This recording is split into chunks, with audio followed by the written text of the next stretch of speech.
তুমি যাকে আল্লাহ বলছো, আমি বলছি ঈশ্বর। তুমিও জানো, আমিও জানি, মানুষ মাত্রই নশ্বর। তবু তুমি লড়াই করে, ঝগড়া করে কাড়তে চাইছো ভক্তি। আল্লাহরূপী ভগবান তোমায় দিয়েছে কি সেই শক্তি?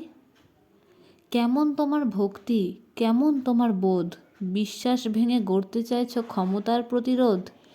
মনে রেখো, তুমি গায়ের জোরে দেওয়াল ভাঙতে পারবে, বিশ্বাস ভাঙার চেষ্টা করলে চরম হার হারবে। তাই বিশ্বাস নিয়ে খেলা না করে শান্তি নিয়ে ভাবো। যাওয়ার বেলায় সব ক্ষমতা এই মাটিতেই রেখে যাব। তোমার আল্লাহকে আমি সম্মান করি, নাইবা তুমি মানলে।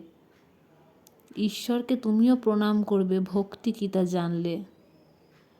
ধর্ম মানেই শান্তি, বিভেদ মানেই ঝড়। এসো না আমরা বাঁচতে শিখি সকলে পরস্পর।